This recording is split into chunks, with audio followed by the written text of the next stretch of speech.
This is True Crime Case Files. In July of 2018, behind the manicured gates of one of Scottsdale, Arizona's most exclusive neighborhoods, a carefully planned killing unfolded. It was not driven by rage or impulse. It was driven by leverage, loyalty, and a custody battle that pulled a child into an adult war. This is the case of Marissa Lovell, whose fight to protect her family ended in conspiracy, cover-ups, and murder. Marissa Lovell was 42 years old in July of 2018. She lived in a $1 million home inside the gated Gainey Ranch community in Scottsdale, Arizona.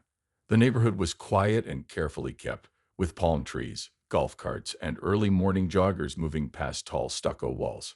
Summer heat settled in early each day, and by mid-morning, the air shimmered over the pavement. Marissa was a former Delta flight attendant. For years, she worked long routes, stayed in hotels, and crossed time zones. She left that career to raise her children full-time. Friends said she never stopped acting like a flight attendant. She was neat, calm, and always prepared. She ironed her jeans before school drop-offs. She packed extra snacks in her car, the kind she used to hand out on planes, just in case. She was the mother of 3 children. Her days followed a steady routine common to many parents in July. Summer schedules meant later bedtimes, early soccer practices, swim lessons, and car rides with the air conditioner running full blast. Marissa managed calendars, lunches, and rides while also handling phone calls from lawyers and school offices. Marissa had attended community college before joining Delta. Later, while raising her family, she took business and parenting courses. She believed learning made her stronger and more independent. She handled her household carefully, paying bills on time and keeping detailed records of expenses. In July of 2018, Marissa was in the final stages of a bitter divorce from her husband, Daniel Lovell. The custody battle consumed her days. It shaped her mornings, her evenings, and even her sleep. She documented everything in spiral notebooks stacked neatly in her home. Inside them were dates, times, and notes, missed pickups, late child support payments, and passive-aggressive text messages. She saved screenshots and printed emails. She believed facts would protect her children. Friends said Marissa often looked tired but focused. She spoke carefully about the case and followed her lawyer's advice. She believed the court would see her as the stable parent. She wanted to keep primary custody and remain in Scottsdale, where she had rebuilt her life after the marriage broke apart. In the days before her death, Marissa was planning ahead. She talked about the school year coming up, shopping for supplies, and keeping the kids in the same schools. She believed staying in Scottsdale meant stability, familiar teachers, and a sense of home. She told friends she felt close to winning the custody fight. Marissa's dreams were simple and practical. She wanted peace. She wanted routine. She wanted to raise her children without fear of losing them. In July of 2018, she believed she was almost there. She never got the chance. On the morning of Saturday, July 14, 2018, just after 9 a.m., Marissa Lovell was found dead inside her home in the gated Gainey Ranch community of Scottsdale, Arizona. It was already hot outside, even for early summer. Neighbors were starting their weekends, some heading to golf courses, others running errands before the midday heat settled in.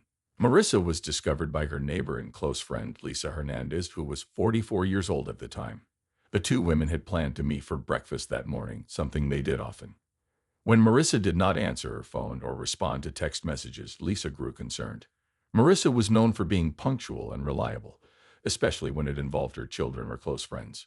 Lisa drove over to Marissa's house, parked in the driveway, and walked to the front door. The neighborhood was quiet. No alarms were sounding.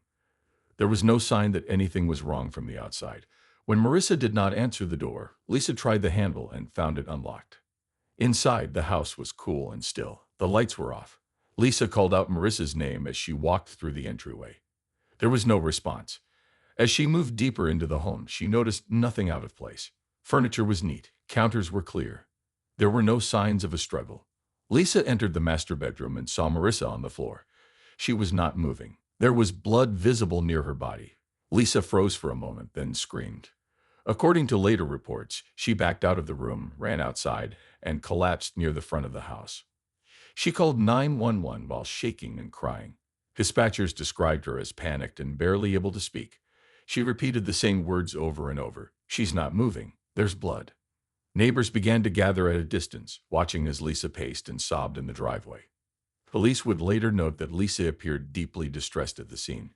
She cooperated fully with first responders and repeated that she had come only because Marissa missed their breakfast plans. At the time, there was no reason to question her role in discovering the body. She was treated as a grieving friend. Months later, investigators uncovered information that changed how they viewed Lisa's place in Marissa's life. Police learned that Lisa had unknowingly contributed to Marissa's divorce. During the marriage, Lisa had been involved in a secret affair with Marissa's husband, Daniel Lovell. Marissa never knew about the relationship. At the time of the discovery, however, none of that was known. On that July morning in 2018, Lisa Hernandez was simply the person who opened the door, walked inside, and found her friend dead. The quiet breakfast plans of a Scottsdale summer morning ended with flashing lights, police tape, and a crime scene that would soon draw national attention. Scottsdale police officers arrived at the Gainey Ranch home within minutes of the 911 call on the morning of July 14, 2018. Patrol cars moved quickly through the gated community, lights flashing against beige stucco walls and palm trees. Neighbors stood at a distance as officers secured the area with yellow tape. Lead investigators were Detective Mark Ellison, a 52-year-old veteran known for his calm, methodical approach, and Detective Rachel Kim, 39, who was recognized for her careful attention to small details. Both detectives had worked major cases before, but the setting stood out. Violent crime was rare inside the quiet, well-guarded neighborhood. Inside the home, the scene was strikingly orderly. Air conditioning hummed in the background. Furniture was neatly arranged. Counters were clear. There were no broken doors or windows. No drawers had been opened. Nothing of value appeared to be missing. Jewelry, electronics, and cash were all still in place. Marissa Lovell was found shot inside her $1 million Gainey Ranch home. She had been killed by a single, deliberate gunshot. The wound was fatal, and there were no signs of a struggle. There were also no signs of sexual assault. Her clothing was undisturbed, and the bedroom showed no evidence of a fight. Detectives noted that the crime scene was clean. There was no chaos, no overturned furniture, and no defensive wounds on Marissa's body. This was not a crime of passion. It appeared planned and controlled. Investigators photographed every room, carefully documenting the position of Marissa's body, blood patterns, and the surrounding area. Crime scene technicians searched for shell casings and trace evidence. Fingerprint dusting was done on door handles, light switches, and surfaces throughout the home. Police also examined all possible entry points. Doors and windows showed no damage. There were no alarms triggered, and no neighbors reported hearing a struggle. Ballistics testing later confirmed the use of a single handgun. Based on the evidence, detectives reached an early conclusion. The shooter knew the house. The shooter knew Marissa's routine. And the shooter knew exactly when to strike. The lack of forced entry suggested the killer was either let inside or knew how to enter without drawing attention. As the investigation continued that morning, officers moved in and out of the home, collecting evidence while maintaining the calm, controlled atmosphere of the scene. Outside, the Arizona sun climbed higher, and the quiet of the gated community was replaced by police radios and flashing lights. By the end of the day, detectives were convinced this was not a random act. It was a targeted killing, carried out with purpose, precision, and planning. The first person police focused on was Daniel Lovell. He was 45 years old in July of 2018 and worked as a logistics businessman. His job required frequent travel, and he split his time between Arizona and Minnesota. Friends said Daniel liked to present himself as successful and relaxed, even during stressful times. During the divorce, Daniel had recently begun dating a much younger girlfriend in Minnesota. People close to him described her as much hotter, and Daniel did not hide the relationship. He posted photos online and talked openly about starting a new chapter. To friends, he said he was done with the marriage and ready to move forward. Daniel spoke often about Marissa, but not kindly. He told friends she was a dramatic, hysterical woman, and said she was trying to punish him for her mistakes. He claimed the custody fight was not about the children, but about control. He said Marissa was angry that he had moved on. These statements quickly caught police attention. Investigators also saw clear possible motives. The divorce involved money, child support, and custody. If Marissa kept primary custody, Daniel would owe ongoing payments and have limited time with his children. Police knew that financial pressure and control issues often play a role in domestic crimes. Within hours of the murder, detectives contacted Daniel in Minnesota. He agreed to speak with them. According to police reports, Daniel was calm and polite during the initial phone call. He expressed shock at Marissa's death, but did not appear emotional. He said he was willing to cooperate fully. When detectives formally questioned him, Daniel came prepared. He produced an extensive alibi. He showed receipts from restaurants and stores in Minneapolis dated throughout the weekend of the murder. He provided surveillance footage from a hotel and a parking garage that showed him entering and leaving buildings miles away from Scottsdale. Police also interviewed multiple witnesses. Co-workers, hotel staff, and friends confirmed seeing Daniel in Minnesota during the same time Marissa was killed. Cell phone records placed his phone there as well. Flight records showed no travel back to Arizona. Throughout questioning, Daniel remained controlled. He did not raise his voice. He did not ask many questions. Detectives described him as cooperative and confident. He repeated that he had nothing to hide and said the situation was tragic but not his fault. Investigators pushed him on his comments about Marissa. Daniel stood by them. He said the divorce had been ugly but insisted he would never harm the mother of his children. He told police the custody battle was stressful but said courts, not violence, were the answer. By the end of the interviews, detectives had little choice but to accept the facts. Daniel's alibi was airtight. There were no gaps in the timeline. No evidence placed him anywhere near Scottsdale that weekend. Still, investigators did not fully dismiss him. They noted his language, his distance, and his strong interest in winning custody. In July of 2018, Daniel Lovell could not be charged. On paper, he was exactly where he claimed to be. But detectives quietly kept his name close, knowing that sometimes the person with the strongest alibi is not as far from the crime as they appear. The second person investigators examined was Auburn Lovell, Marissa's eldest child. Auburn was 15 years old in July of 2018. She was a bright student with good grades, but in the months leading up to her mother's death, teachers and family members noticed changes in her behavior. During the divorce, Auburn became more withdrawn at home. She spent less time talking with her mother and more time alone in her bedroom. Teachers at her school in Scottsdale reported that Auburn had recently started dressing and acting older than her age. She appeared more independent, more guarded, and less engaged in class discussions. Much of Auburn's free time was spent on her phone. She talked for hours on FaceTime with her father, Daniel Lovell, who was often in Minnesota. According to phone records and later testimony, these calls happened late at night and almost daily. Friends said Auburn seemed eager to please her father and often repeated his opinions about the divorce. Police interviewed Auburn carefully, with a guardian present. The questioning took place in a quiet room, away from her home. Detectives described her demeanor as calm but emotionally flat. She did not cry. She did not appear shocked. Her answers were short and controlled. During the interview, Auburn shared a statement that immediately stood out to investigators. She told detectives her father once said, "When Mom's dead, you can have all the boyfriends you want." The room went quiet after she said it. Auburn explained that her father was nicer than her mother. She said living with him would mean fewer rules and less stress. She told police that Daniel promised her freedom and stability if she moved to Minnesota. He talked about a fresh start, a new school, and a calmer life away from court dates and lawyers. Detectives asked Auburn about the night of the murder. She said she was home but did not hear anything unusual. She denied seeing anyone enter the house. She said she went to bed as usual. There were no obvious signs of panic or fear in her answers. At the time, investigators viewed Auburn as a teenager caught in the middle of a painful divorce. They believed her words reflected resentment toward her mother and loyalty to her father. Divorce experts consulted by police said teens often repeat harmful phrases without fully understanding them. As a result, Auburn was not treated as a suspect in the early stages of the case. She was seen as a grieving child struggling with loss and confusion. Still, detectives made note of her statements and behavior. They documented the quote from Daniel and the promises he made. These details were placed in the case file and set aside. In July of 2018, police believed Auburn's involvement ended with words, not actions.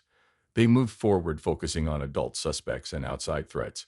But as the investigation continued, detectives would return to Auburn's interview. What once seemed like teenage resentment would later take on a much darker meaning. On July 20, 2018, 6 days after Marissa Lovell was found dead, detectives received new lab results that changed the direction of the case. It was early afternoon, and the Arizona sky was clear and bright. Inside the Scottsdale Police Department, investigators gathered around printed reports and computer screens as the evidence came in. Ballistics testing confirmed what police already suspected. The gun used to kill Marissa was not registered to her family, or anyone in her social circle. More surprising were the DNA and fingerprint results. Several usable fingerprints had been recovered from inside the home. None of them matched Marissa, her children, her friends, or known associates. At first, detectives believed the prints might belong to a worker, a guest, or someone who had been in the home weeks earlier. That theory quickly fell apart. The fingerprints were fresh and placed in areas tied to the crime. When the prints were run through state and federal databases, a match occurred. The name was Raul Espinoza. He was 38 years old and originally from Hermosillo, Mexico. Investigators learned he had illegally crossed into Arizona just days before the murder. More records followed. Raul Espinoza had no known connection to Marissa Lovell. He was not a neighbor. He was not a friend. He was not connected to her workplace, her children's schools, or her social circle.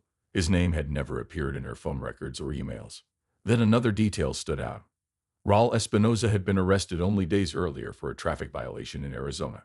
During that stop, his fingerprints had been taken and entered into the system. Without that arrest, police may not have identified him so quickly.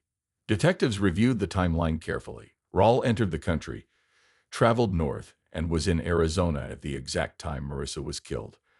There was no evidence he knew her personally. There was no sign of robbery. Nothing had been taken from the home. There was no sexual assault. This information led investigators to a troubling conclusion. The killing was not random, but it was not personal either. Marissa had not been targeted by someone angry with her. She had been targeted by someone paid to do a job. Inside the department, the mood shifted. Detectives realized they were no longer looking for a jealous ex or a neighbor with a grudge. They were now dealing with a hired killer. That meant someone else had planned the murder, paid for it, and worked to stay hidden. Police began building a new timeline, tracing Raul Espinoza's movements through Arizona. They reviewed traffic cameras, border records, and cell phone data. Each step confirmed the same thing. Raul Espinoza was present, capable, and unknown to the victim. By the end of that day, investigators understood the full weight of the twist. Marissa Lovell had not been killed by chance. She had been killed by a stranger, and someone else had made sure that stranger knew exactly where to go, and exactly when to pull the trigger.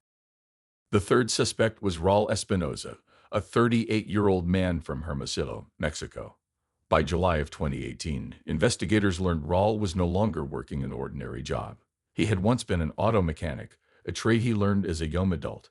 At some point, he left that life behind and began working as a contract killer. Police records and interviews described Raul as someone who took quiet jobs. He avoided attention. He chose locations where he could enter and leave without being seen. He did not steal from victims. He did not stay longer than needed. His goal was a clean exit. Raul was arrested days after Marissa Lovell's murder. At the time of his arrest, officers noted his calm behavior. He did not resist. He did not ask many questions. He followed instructions and appeared emotionally flat, even when told he was a suspect in a homicide. Detectives began reviewing Raul's phone records. They found encrypted messages sent in the weeks before the murder. The messages did not include names, only short instructions and times. Investigators also uncovered a wire transfer routed through shell accounts. The money had been broken into smaller pieces to avoid attention. Financial records later showed a suspicious deposit of $6,000 added to Raul's account shortly after the murder. Raul had no steady job in Arizona and no clear explanation for the money. Investigators believe this payment was connected to the killing. During interrogation, Raul initially stayed quiet. The interview room was small and plain. It was hot outside, typical of an Arizona summer, but the room was kept cool. Detectives calmly presented the evidence, one piece at a time.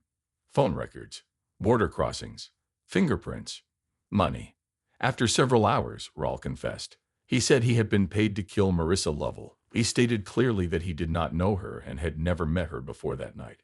He said the job was business, not personal. Raul told detectives he was given specific instructions. He was told when to arrive and where to enter. He said he entered the home through an unlocked upstairs bedroom window. The window had been left open deliberately. That bedroom belonged to Auburn Lovell. Raul explained that the unlocked window allowed him to avoid breaking in. There were no alarms triggered. There was no forced entry. He moved quickly and quietly through the house. He knew exactly where Marissa would be and when she would be alone. He described the killing as fast and controlled. One shot, no struggle. He left the home the same way he entered.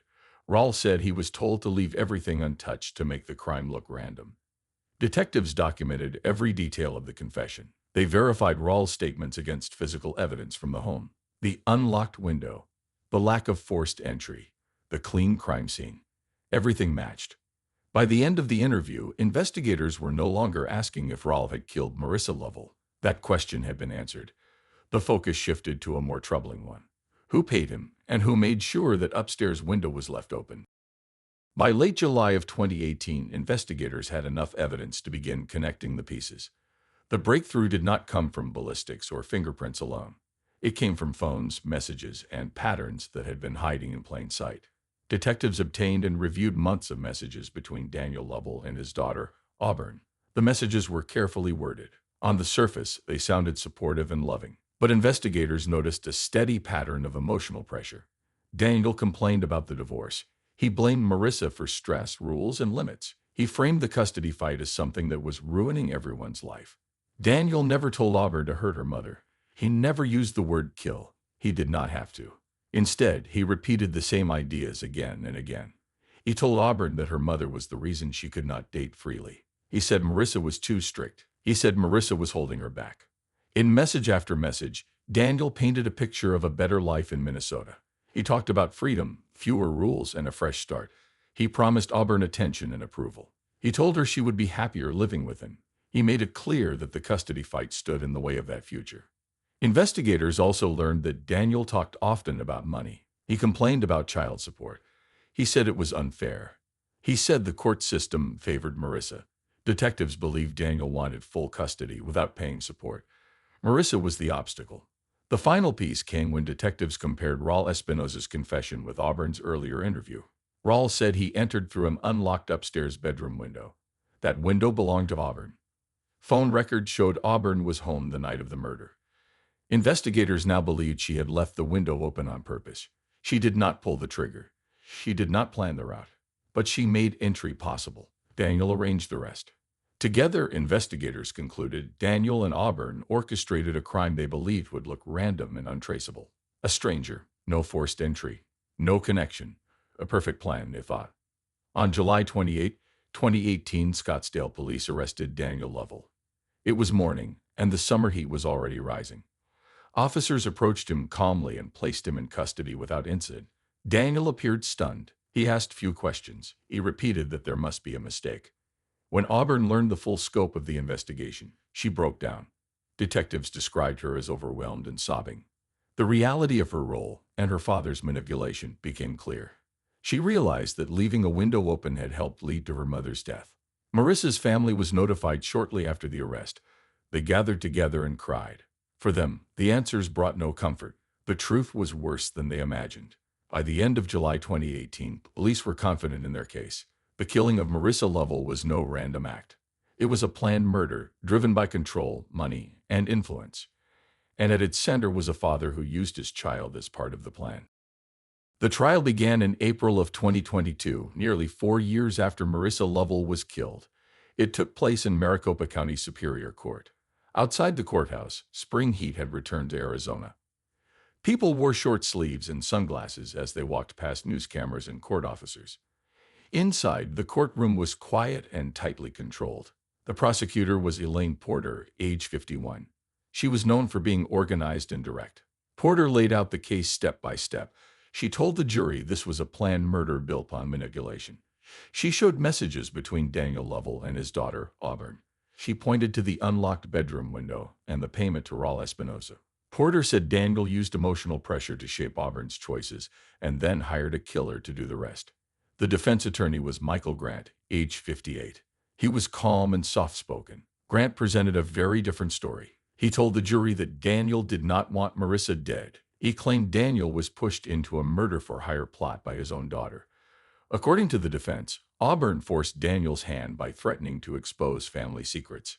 Grant also argued that Raul Espinosa was blackmailing Daniel. He said Raul demanded money and used fear to keep Daniel silent. The defense claimed Daniel never wanted Marissa killed and never gave a clear order. Grant said the situation spiraled out of control and that Daniel was trapped. Daniel took the stand in his own defense. He said he loved his children and said the divorce made him desperate. He repeated that Auburn pressured him and that Raul scared him. He said he did not believe Marissa would actually be harmed. Prosecutors challenged his statements with messages, records, and Raul's confession. Raul Espinoza did not deny his role. His earlier confession was entered into evidence. The jury heard about the payment, the instructions, and the unlocked window.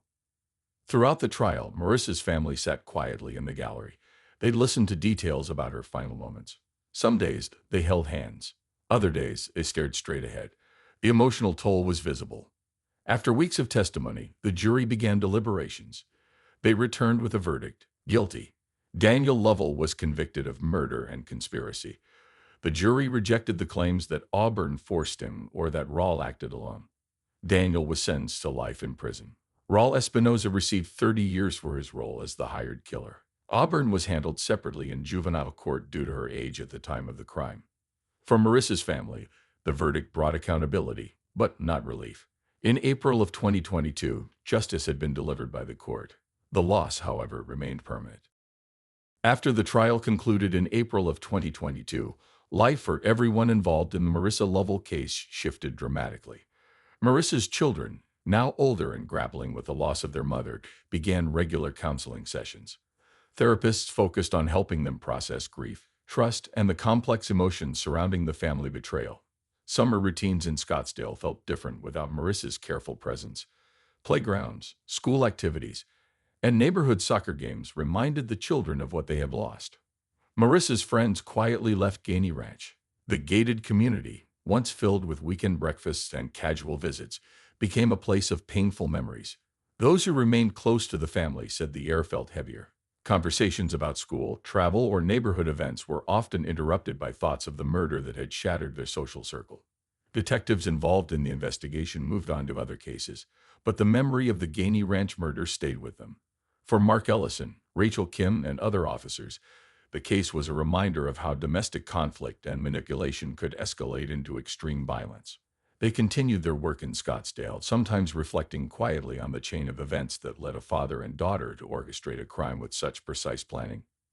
Daniel Lovell remained incarcerated, serving his life sentence. In April 2022, he adjusted to prison routines, legal proceedings for appeals, and limited contact with his remaining family. News of his conviction circulated in Scottsdale and Minnesota, reminding friends and acquaintances of the shocking manipulation that had taken place behind closed doors. Auburn Lovell, who was 15 at the time of her mother's death, began life in a very different way after the trial. During the legal proceedings, she met her first boyfriend. The relationship grew quietly amid the chaos of the courtroom and juvenile counseling. By 2024, Auburn married him, seeking a fresh start far from Scottsdale. She moved to Las Vegas, Nevada, where she found work as a cocktail waitress. Friends and extended family described her as determined to create a life defined by her own choices, though always carrying the weight of her past.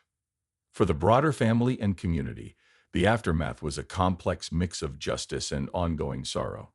Marissa's children continued therapy, learning how to navigate holidays, birthdays, and daily routines without their mother. Family members stayed connected, sharing support and memories to maintain bonds fractured by tragedy. In the quiet moments, the house in Gainey Ranch stood empty more often than not, a silent reminder of what had happened. The neighborhood slowly returned to its normal rhythm, but the story of the murder, manipulation, and betrayal lingered in conversations, local news, and community memory. By the spring of 2022, life had moved forward in measured, cautious steps. Justice had been served through the courts, but the emotional impact remained for Marissa's children, friends, and community. Auburn's choices, Daniel's imprisonment, and the loss of Marissa created a ripple effect, shaping the lives of everyone connected to Gainey Ranch and the tragic events of July 2018. This case was not about passion. It was about control. A custody battle ended not in compromise, but in murder. And a child was left carrying the weight of an adult crime. Hey, true crime case solvers interested in more real-life murder mysteries, be sure to like and subscribe to our channel.